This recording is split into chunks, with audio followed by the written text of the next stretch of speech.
The Events of the Battle of Normandy by Troy Reif. Event number 1. The first thing to happen on June 6th. The British 6th Airborne and the US 82nd and the more famous 101st, they were to land behind enemy lines, but sadly most drowned in the flooded fields. A good idea by Erwin Rommel. At dawn, Mallory ordered bombers to strike bunkers to help the invading boats. At 6:30 a.m., the landing crafts hit the beaches. Utah landing first and was the most successful beach landing. The US took Omaha and Utah, Canada took Juneau, and the British had Sword and Gold. Over 9,000 soldiers died in this attack, most at Omaha and Juneau. That's why in most movies and games you land at Omaha. Event number 2, June 13th, 1944. The remaining US Airborne were told to take the German-occupied city of Karatan. The German 6th Regiment were holding, but didn't have enough units to do much against the 101st. At midnight on June 12th, the German 6th Regiment was finally resupplied by the 17th Panzer Grenadier Division. On June 13th, the American 506th and 501st Company joined in the skirmish. At midday, the fully resupplied Germans counterattacked the 506th flank, which was the weakest. The 506th were outmanned and outgunned and had to fall back. As they retreated, the Germans tried to push through the opening with the Tiger tank, but an American soldier with an M1 bazooka took the tank out. The Americans, realizing their flank was exposed, they tried to cover it, but the Germans counterattacked again and were merely held off. After this, 2 American tank companies came in and the Germans retreated. Event number 3, from June 26th to the 30th. The companies landing at Utah Beach. Their main job was to take and secure the city of Cherbourg. The Germans knew it was an important city, so Rommel set up many bunkers there to defend it.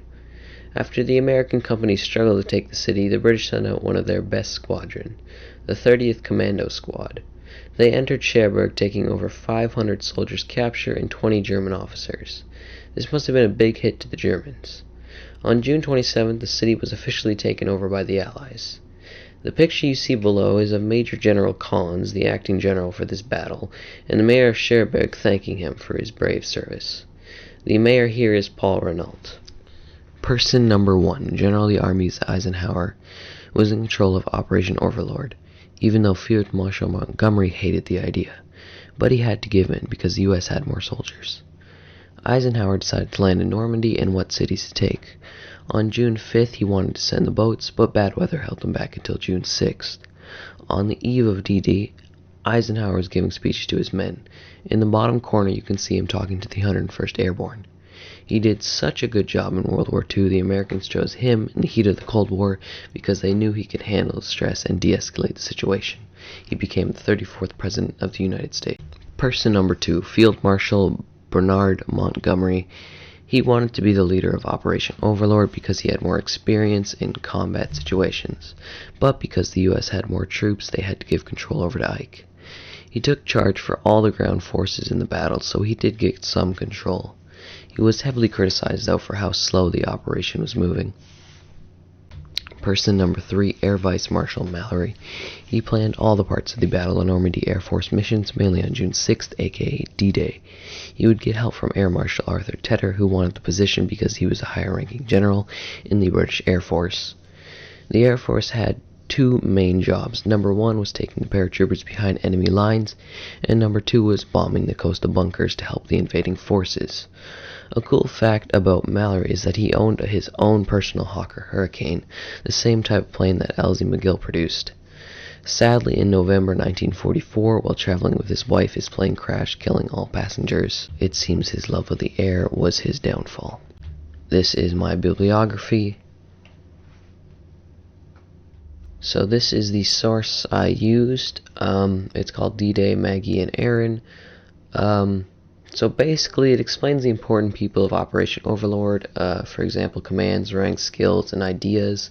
It also tells the reader about the 5 beaches and what happened there. So just a little show. Did they represent objectively? Yes and no. It used some veteran sources, and it even talks about how some generals felt useless with their position. But it really doesn't talk about the German point of view or its plans and generals. I think it'd be a good source if you only wanted the Allies' point of view. They didn't really underreport. They They said a lot of things in here, saying that it was the most defensible beach and many people died. And they explained everything here, so they really didn't lie about anything. So I feel like they told the truth. Would I recommend this source? I guess it depends on what you're looking for. If you're looking for like a very focused on the Allied invasion and not the defense, just taking the beaches and taking the cities, this would be a very good source. But if you want the full picture of the battle from both sides, I don't think you'd want to use this source.